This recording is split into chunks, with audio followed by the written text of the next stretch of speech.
Hi, everybody. This is Stefan Molyneux from Free Domain Radio. Hope you're doing well. We have returning, but with video this time, Dr. Jason Richwine. He's a public policy analyst in Washington, D.C. He has a PhD in public policy from Harvard University. And your undergrad was mathematics and what else? Political science. I just thought I'd combine those into public policy. Right. So he's got STEM and the touchy-feelies. So he is a good combo. Now, Jason, you've done a lot of work on immigration in particular, and if I could sort of paste your overlying theme that people really take a one-sided view of immigration, the costs and the benefits are generally not calculated into public policy decisions. What do you feel is missing from the mainstream debate on immigration?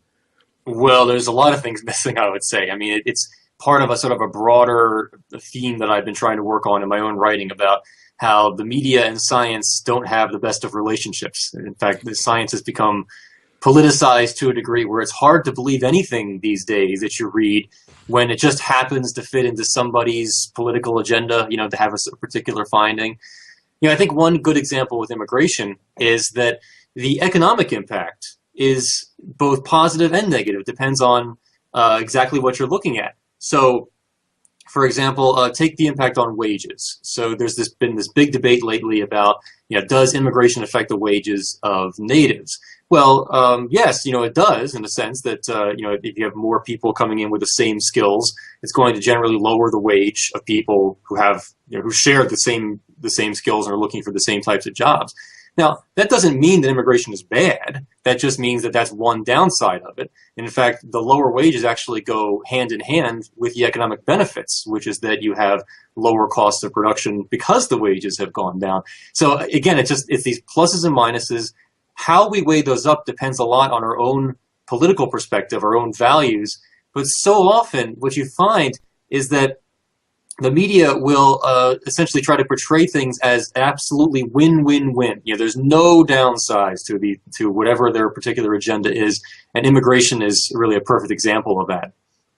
Oh, and that is really frustrating for those of us who are trying to get a more balanced perspective on the issues, because of course, if it's all win-win and it's all shiny rainbows and ponies and everyone gets a free car, then the only reason you would impose immigration is because you're a bigot, a cultural bigot or a racist. So if it's so universally glowing, then you must be a dastardly person for opposing it. And one of the things that drives me kind of crazy is this is not even Econ 101, that when you have an additional supply into an otherwise constrained market, it's going to drive down prices, the price of that thing. And I think one of the things that you've talked about, and it's a very famous study, and please don't be afraid to get seriously wonky with our audience. They're pretty technical, but the study in Miami with the Cuban refugees, which has been held up for a long time as the rapier point death shot for anybody who says that increased immigration drives down wages. I wonder if you could break down the limitations, to put it mildly, that you see in that study. Well, right. So it's the old Mariel boat lift. So basically, sometime in 1980, I think it was like April, Fidel Castro basically said, if you want to leave Cuba, you can do so via the port of Mariel. And so it was something like 125,000 Cubans who ended up leaving over a really short period, just a matter of months, I believe, in the summer. And a lot of them ended up in Miami.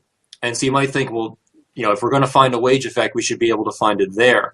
And the initial study by David Card found no effect, essentially. And this has been held up ever since as an example of how, immigration really is this complete free lunch for everyone. Now, just recently, George Borjas, who was my former advisor in graduate school, looked again at the data and found that when you look at the wage impact on native high school dropouts in particular, actually was quite a large effect, at least what he finds. Now, the difficulty here, though, as you mentioned the drawbacks, is that, number one, the sample sizes we have of Miami in 1980 are awfully small. And a lot of the debate about Borjas's paper has been about whether or not we can believe such small sample sizes. That's one thing. Another problem, though, is that we don't actually know exactly how the impact should play out. If there is indeed this big wage impact, should we see it in 1981, 1982, 1985? It's hard to say. We don't really know because we do know that wages tend to be what we call sticky downward. In other words, employers don't like to actually lower your nominal wage. That people get really upset when your wage gets cut. But what they will do, and they're very happy to do, is not give you wage increases. So your real wage goes down over time. And if that's what's going on, then it's perfectly reasonable to expect that we would not see a wage impact of Mariel until, say, the mid-1980s, which is exactly what Borjas finds. But admittedly, a critic could come along and say, yeah, but that's just kind of a ex post explanation. If we had found a big impact in 1981, then you would have said, see, we that's what we should have expected then too. So, it's tough to say. I mean, a third wonky point here is, what cities do we compare Miami to? Obviously there's things going on in Miami, there's things going on in San Diego, things going on in New York. How do we get a perfectly good control group? And the answer is, we can't. We just have to hope that it works out well. So for all those reasons, I would say that, there really is not, this is not really the perfect study the way people have portrayed it. Yeah, and a couple of things that came to my mind on reading the study and your critique of it is, of course, there are people who are coming over who aren't going to go into the workforce, women with small kids and so on. There are other people who come over who end up staying with family, not going into the workforce. Other people, of course, come over and end up on welfare, which is not going to show up in reduced wages, but probably in increased deficits over time. But I think your point that they're going to hire people, and minimum wage, of course, is going to protect a downward depression on the wage prices. Right. So there's lots of things, but it seems really hard to say, well, there's an increased supply of something that's going to have no effect on price. And of course, it is going to be a tiny slice because, as the point has been made often, journalists and politicians don't seem to mind immigration, but that's because journalists and politicians are not coming across the border and competing with people. So it seems that you'd have to throw out a lot of the supply and demand curve in order to be able to rebut this. And it seems like people go through a lot of pretzel-like contortions to do so. That's right. I think you might be referencing that old Ted Cruz commercial where he had those people in suits coming across the border. I forget who they were supposed to be, but if they were journalists and green energy advocates and things, you think that elites might have a different perspective on immigration because they're the ones being competed with. But I think to take this down to the most basic sort of theoretical level, we know that businesses love immigration, and there's got to be a reason for that. If there's no impact on wages, if it has no impact on their ability to produce, they're not going to be so nearly enthusiastic about it as they are. I did a piece on the agricultural lobby maybe 6 months ago or so, and it's interesting how they had put out a report which was remarkably frank about the fact that the reason they want more guest workers for agriculture is because the wage has been going up. And that's a big problem for them. Is that what was it? It was I think it's the starting wage for picking mushrooms and things is like $11 an hour. Remember, this is out in the hot sun, and they had quoted a farmer saying he doesn't understand why he can't recruit more natives. After all, they pay about the same as as a Walmart cashier. And you think the idea that those two jobs are comparable, out in the hot sun, bending over, picking up mushrooms, as opposed to being in this air-conditioned office environment. But anyway, the point is that they were complaining that the wage had gone up by something like 0.8% per year, something like that. And this was just intolerable to them. And they even actually cited other low-skill jobs like maids and janitors and things. Those jobs have not seen a comparable increase. Those jobs have actually had decreases in the overall wage in the last 10 years or so. And the agricultural lobby is saying, we want that too. We can't stand to have these high wages. And so, yes, obviously, why do they want so many more workers? Why do they want guest workers? Because it lowers the wage. Now, in fairness, it is true that there is a crisis of labor force participation among natives. There is a remarkable number of people, working age adults, perfectly healthy people who are not in school, who are not looking for work, not working.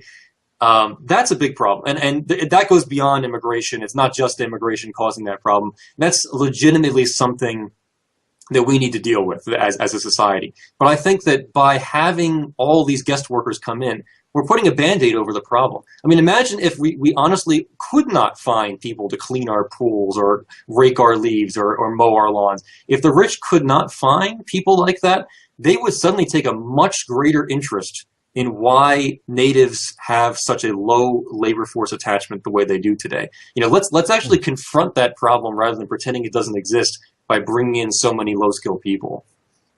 Well, I mean, I was a software entrepreneur for many years and ran the R&D department of a company I co-founded. And, if I put on my sort of amoral hat, then this sort of H-1B visa program where you bring people in who really can't negotiate very well because they're kind of bound to their employer. And, one of the big problems in IT is that the most talented people are the really annoying people who leave to start their own companies. And so if you can sort of surf like, the way that the medieval serfs were tied to their land, if you can tie people to their jobs, you can really put the grind on them. And the harder you work people, the faster you train them, and the more intelligent they are, the more they're going to stab you in the back by going out to compete with you, which of course is perfectly fine in a free market. And so even in this sort of area of the H-1B visa program, which I know started, with like, let's get the Nobel Prize over to teach a seminar at NYU or something like that, and has really expanded.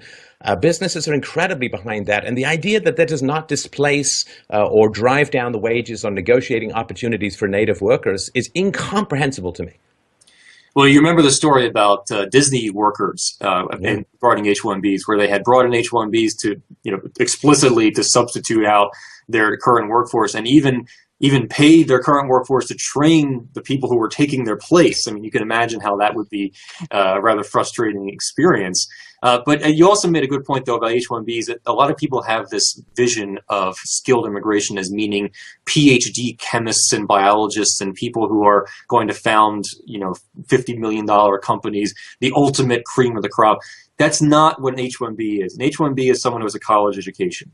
Okay, and lots of people in America have college degrees today, and a lot of them have degrees in things that, frankly, are not worth very much, especially in the humanities.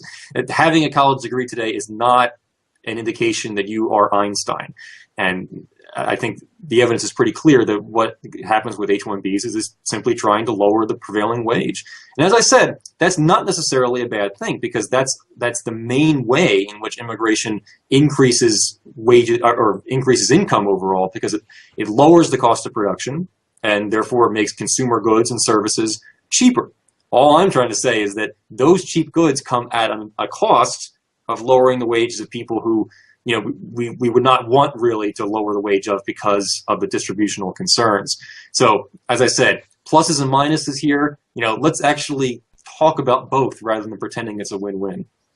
Yeah, and I always follow the money is a pretty good place to start. And as you point out, if it did not benefit business, if immigration, particularly temporary immigration, did not benefit business, then why on earth are they lobbying so hard to? And that's to say, well, I know their business model a lot better than they do, and they're just making these mistakes. It's like when I get into debates with people about IQ and ability, and people say, well, it has no relationship to the abilities, and it's like, you really should talk to the U.S.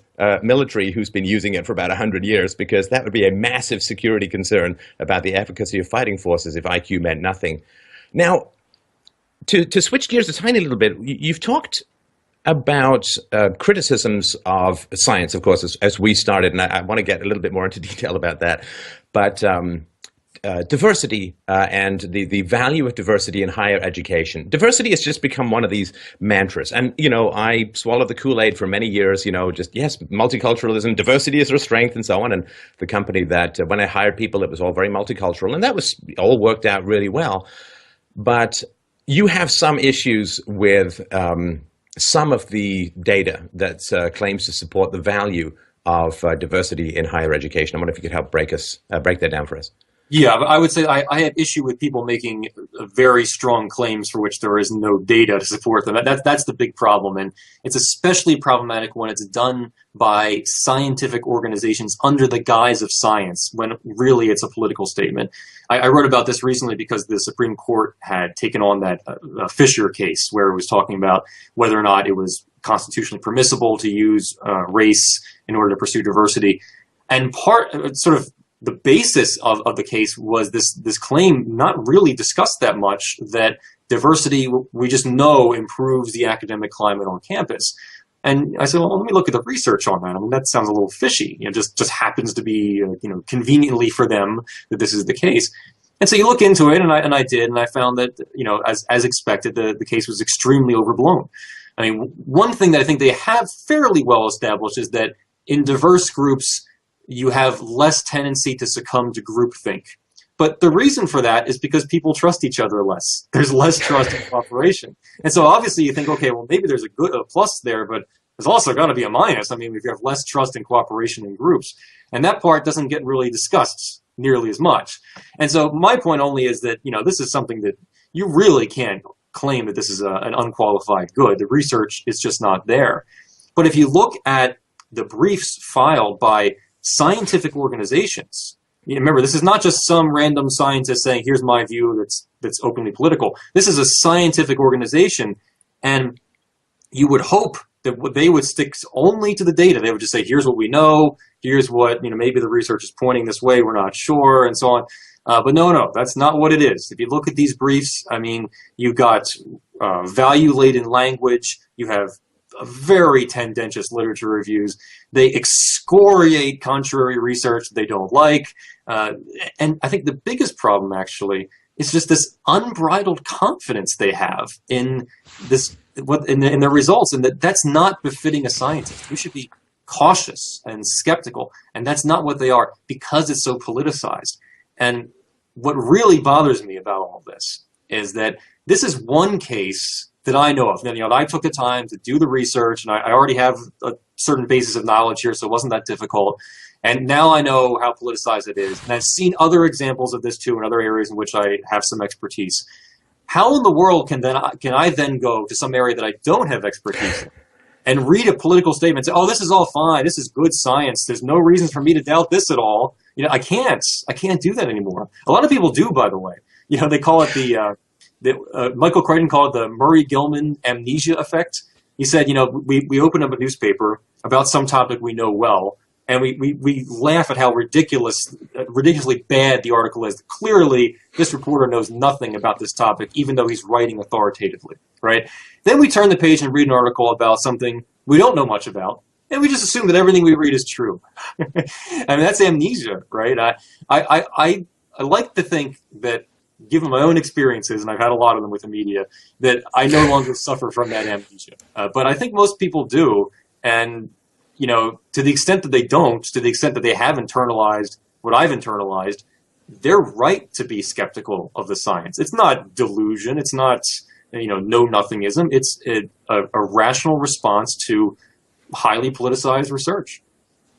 Oh, the degree to which the media is interfering with rational and empirical debates that are highly necessary in society. I mean, they're basically like people are trying to do complex math with the media shouting random numbers into their ear. It's really, really tough. And, this is one of the things when people say to me, well, you seem to be somewhat pro-Donald Trump.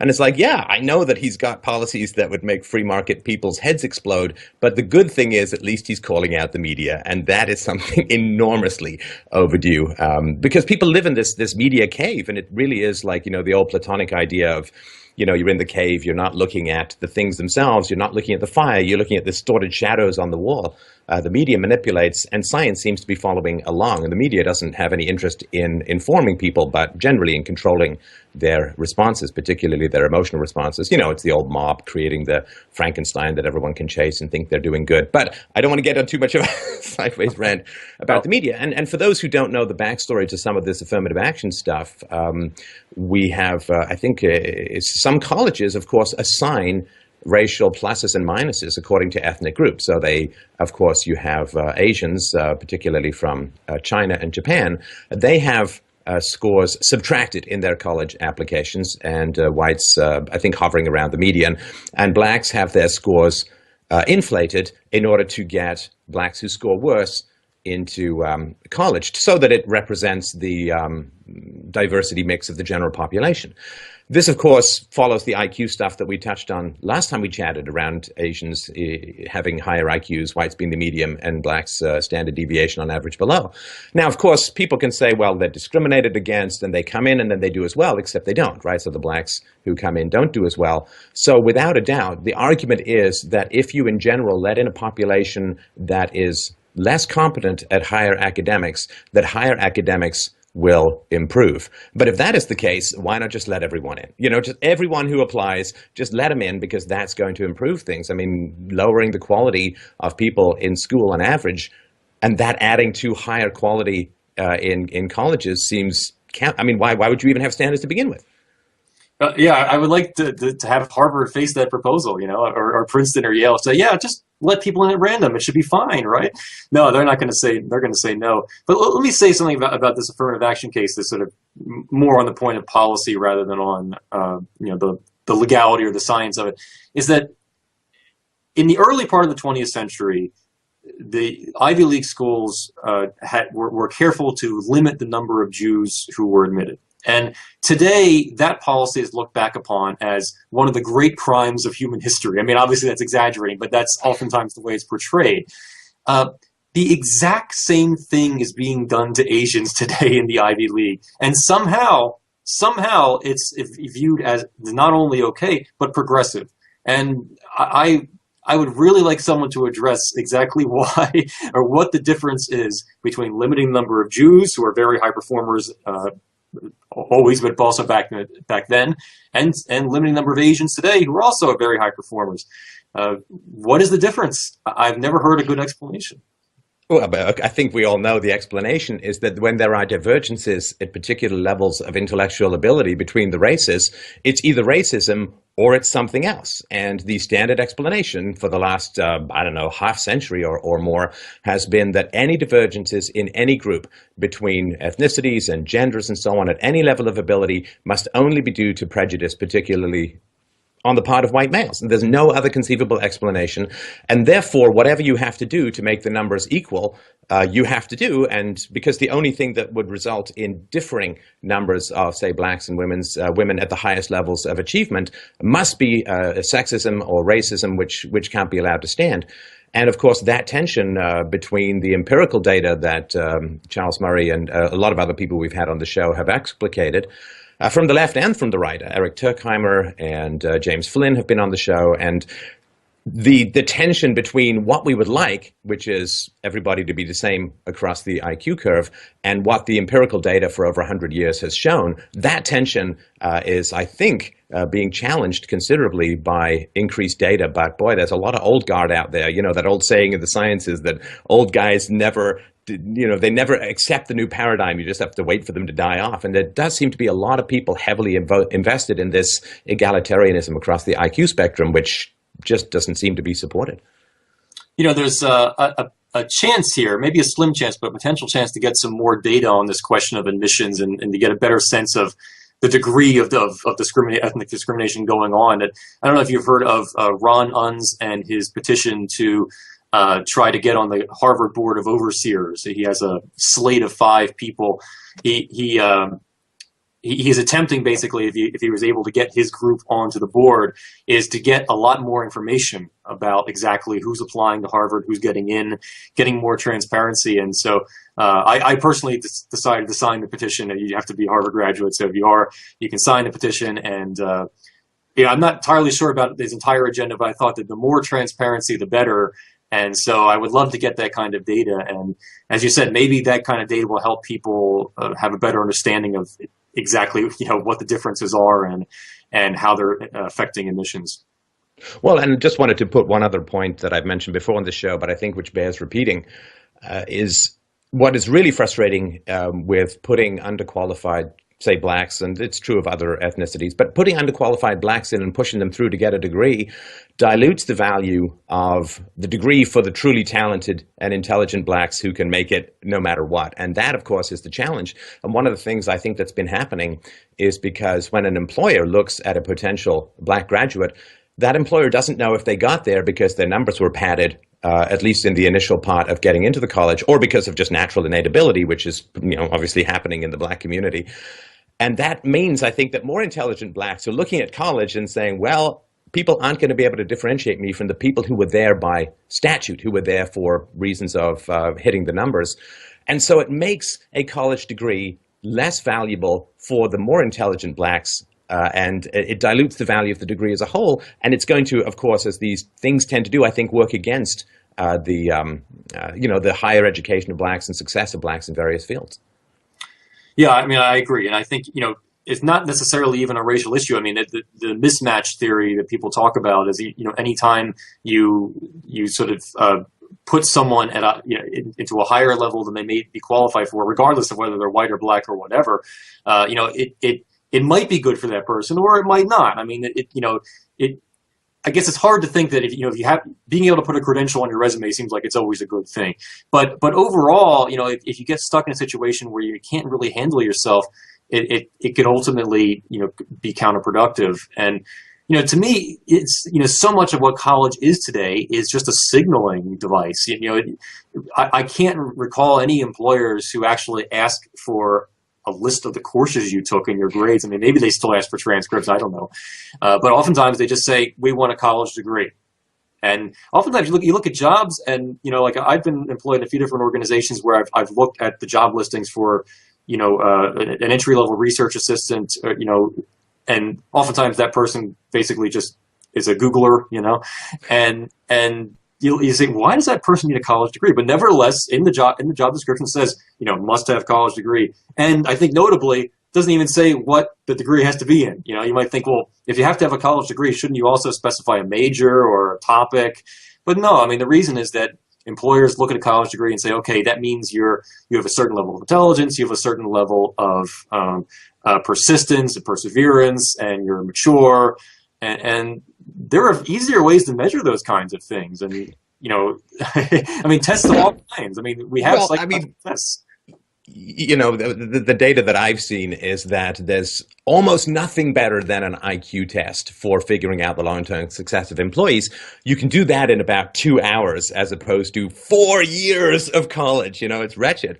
And this was the case when I was a hirer. We had challenges, getting and keeping the best people. And then all we did was we created our own intelligence test and gave that to people whether they had a degree or not. And it was way better at predicting long-term success. And that is, or there's even a shorter one, which you can just do in about 20 minutes, which is just symbology and so on, and pattern recognition and all that. And that stuff, it's way better than references. It's usually way better than past work experience, and it at least is comparable to a college degree. And of course, a sane society would look at that and say, well, let's just use the thing that takes 2 hours rather than the thing that takes 4 years and has the same predictive ability. But of course, I think since the 70s or so, it's been at least legally questionable to use IQ tests in hiring, again, partly because of the racial or ethnic disparities. That's right. Yeah, I would just add, actually, the experience of law school always seems to frustrate me a lot, too. I have a lot of friends who went to law school who paid huge amounts of money and spent 3 years in law school. And actually, a couple of them did not even become lawyers, which is really unfortunate. But even if you did, I mean, like, you have to have the JD, right? You might think that the bar exam by itself, like, shouldn't you just be able to pass the bar and then, become a lawyer? But even on top of that, what I hear is my friends would spend 3 years in law school, right? And then they finally graduated, and I say, "Oh, congratulations! Now you're ready for your law degree, ready to become a lawyer." And they say, "Well, actually, I'm still going to school. I'm taking a class on how to pass the bar."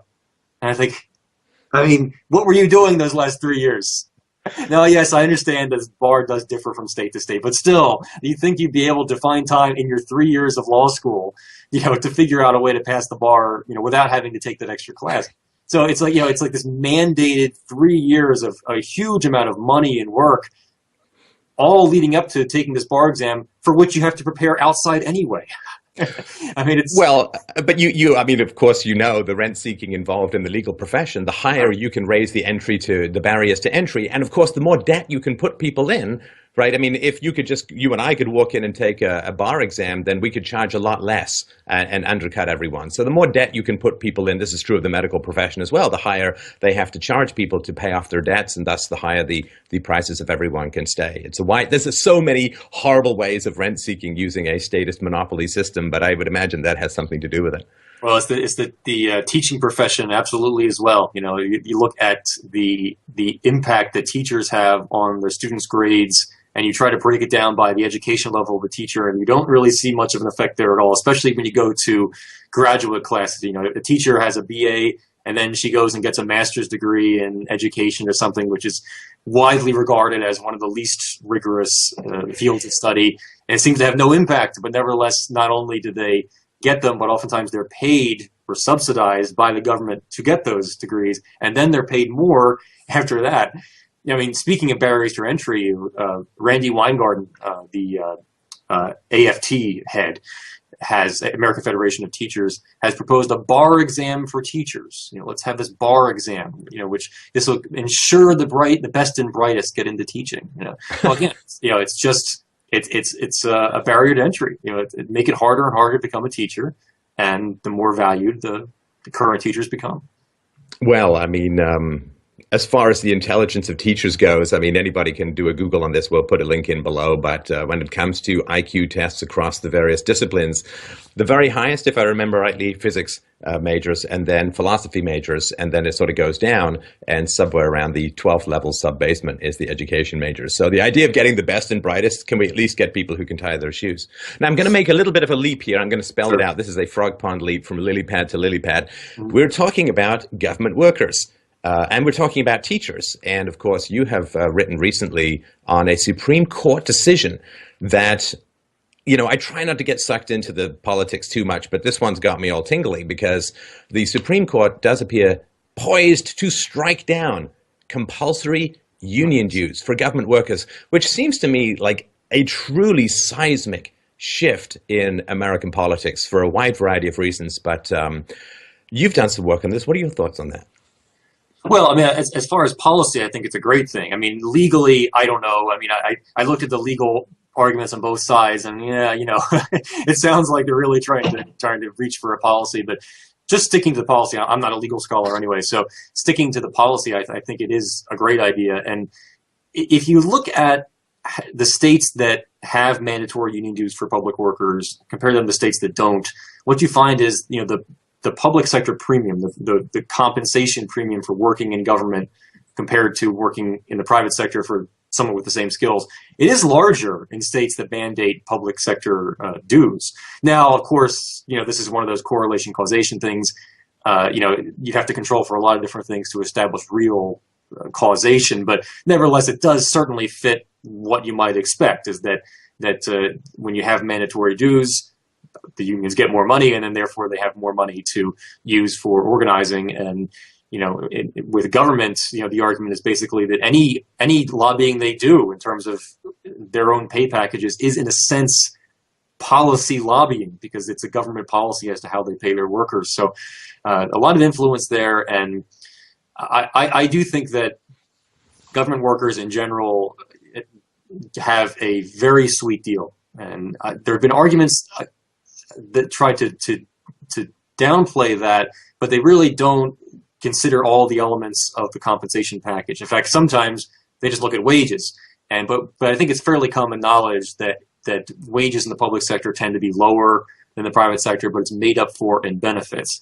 And when you truly value those benefits, especially the defined benefit pensions, the traditional pension, like Social Security, where you just get a check every month regardless, that is extremely valuable, especially these days with such low interest rates. I mean, if you want a guaranteed rate of return on something today, what are you going to get, 2% or something like that?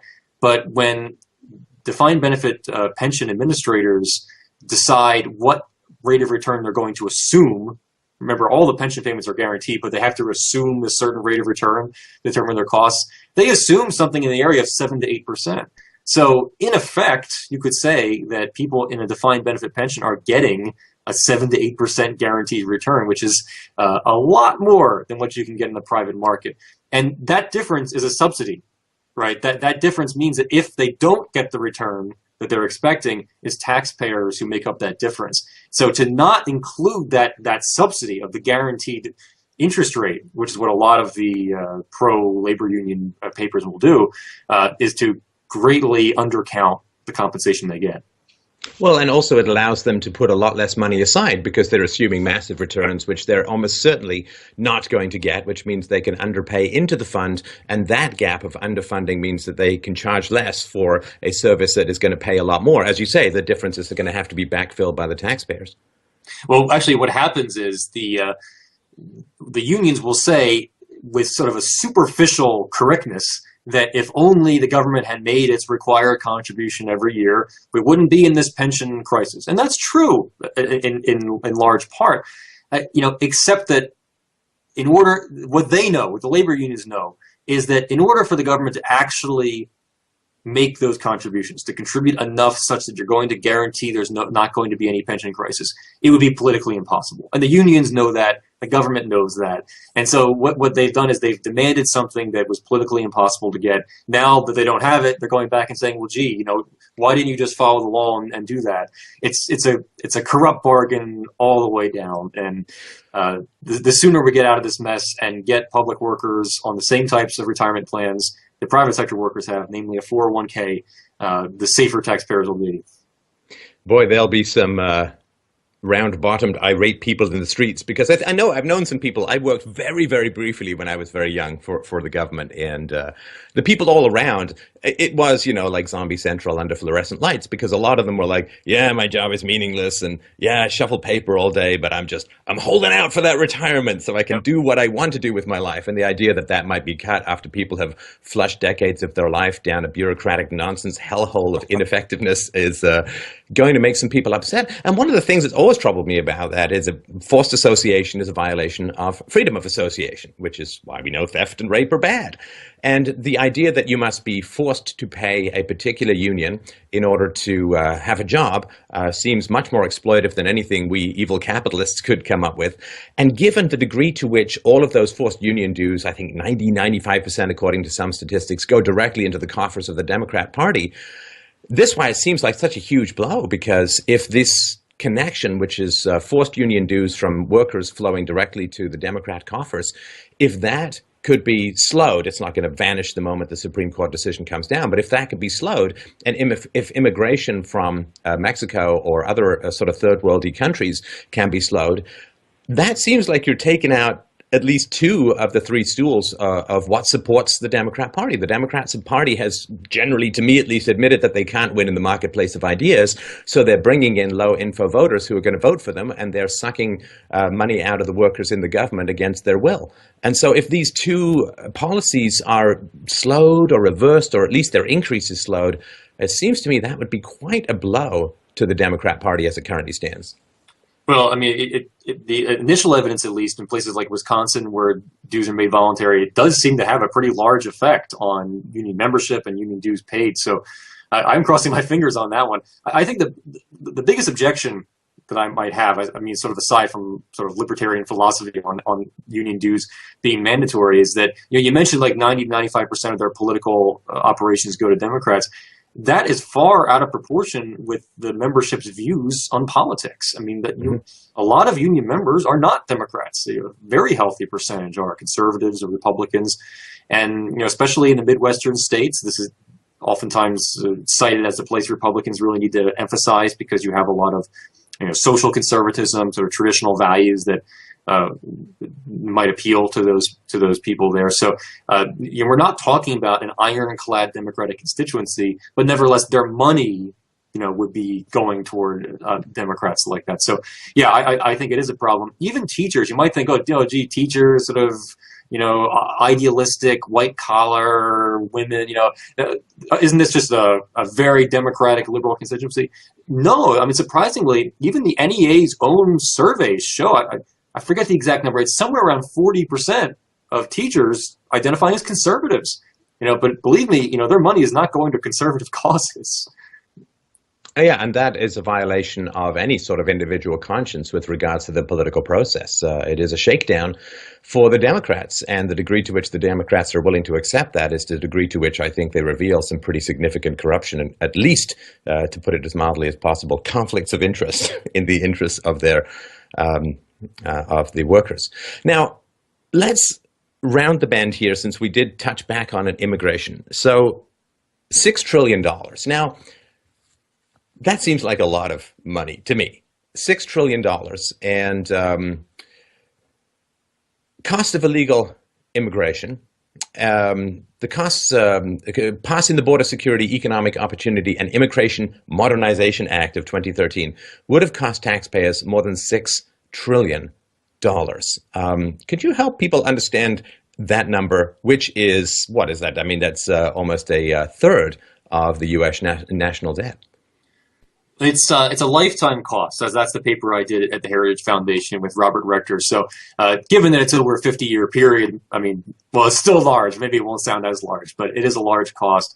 And really, I think actually the more important number is 5 trillion, which is the difference between the status quo and an amnesty. That's essentially what that bill was an amnesty for the 11 or 12 million illegal immigrants. And so that would have, the difference between that status quo would have been about 5.3 trillion, I think the paper was saying. Now, the 6 trillion comes from the overall impact of immigration. So that would be versus the status quo of all illegal immigrants not being here. And so that's, of course, harder to do because, what is the overall economic impact of immigration? As we discussed earlier, it's difficult to say. I mean, one could go on and on and on with all the indirect fiscal effects that might be caused by immigration, both good and bad, right, as we discussed. So what we looked at was a direct fiscal effects with the 5.3 trillion representing the difference between as of today versus the amnesty, which I think is a fair thing to do. A lot of the criticism came in as, well, gee, you didn't look at the economic benefits of immigration. And as I said, I mean, first of all, that's baked into the cake to a large degree because we're looking at a status quo where they're already here. The only difference is it's amnesty versus non-amnesty, eligibility for all these social welfare programs for which they were not eligible before. But even if we weren't looking at that status quo, if we're just looking at the overall impact of immigration, as I said, there's lots and lots and lots of indirect effects here. I could list, a dozen of them for you that, potentially, I don't know how. Please do. Please do. Well, I mean, I don't want to put you on the spot, but I like it when these things are broken down myself. For the negative side of the ledger, okay, so we have this a wage impact. See, if you lower the wage of natives, that some of them are going to drop out of the labor force, right? Well, what is the cost of the additional welfare benefits that they will have to go on if indeed they do drop out of the labor force? What is the cost of bilingual education in schools? What is the cost of people moving out of neighborhoods because they feel like they're no longer welcome culturally in that neighborhood because people don't speak their language?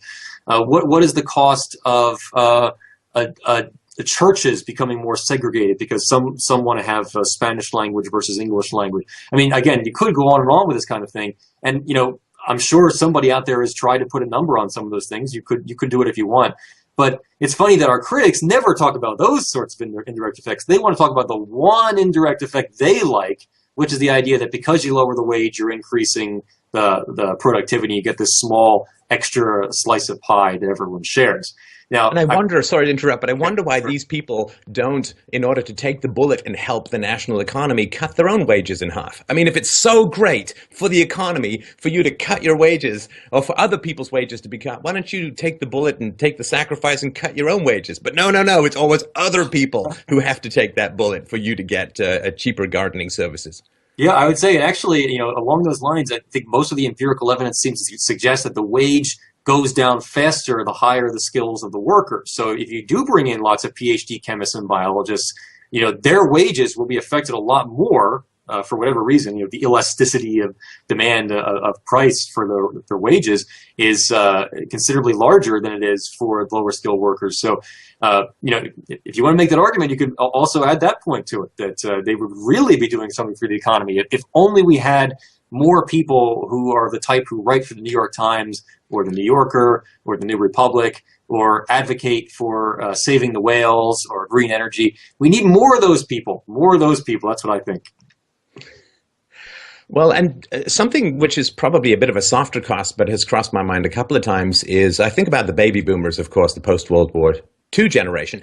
So huge numbers of kids, but you had lots of time to plan for the infrastructure that you needed to build, right? So, the kids were all started being born and immediately the schools start being built because they're years away. This is when stay-at-home moms were much more common. So they were, 5 years away from having to start going to kindergarten. I don't even know if kindergarten was around there, but they had a lead time. And then they had lead time to build more sewage systems. They had lead time to build more neighborhoods and more roads or whatever it was that needed. But if you sort of, in a sense, flick a switch and legitimize a whole bunch of people, that is a massive influx of people who are going to use particular infrastructures which you don't have lead time to build. It's not exactly a soft landing. And the more quickly you need to do things, usually the more expensive they tend to be. That's right. I mean, that's a basic critique of mass immigration is that, I'm not someone who worries especially about population in general. I think, the fact that there are 315 million Americans today is not hugely problematic compared to the fact there were only 150 million back in 1940 or whatever. But I do agree that when you have mass immigration, when you have sudden changes, it can cause a lot of problems, especially short-term problems. And again, who's quantifying this? Well, we tried to quantify to some degree. I mean, you take public goods like roads and you say, okay, when you add immigrants, do you assign them the average cost of the road or the marginal cost of the road? And there's sort of a debate about that. But just the basic debate about the fact that we have to adapt to all of this. There's a sudden change that requires, a rapid response that we may not be equipped for is a major critique of mass immigration. All right. Well, listen, really appreciate your time, Dr. Richwine. I really wanted to recommend that people go to jasonrichwine.com. It's a great blog, and of course you're regularly writing for a variety of periodicals, and your work is always stimulating, challenging, exciting, and very well written for a mass audience, which is no mean feat. So thanks a lot, of course, for all the work that you're doing and your time today. Well, it's my pleasure. Thanks.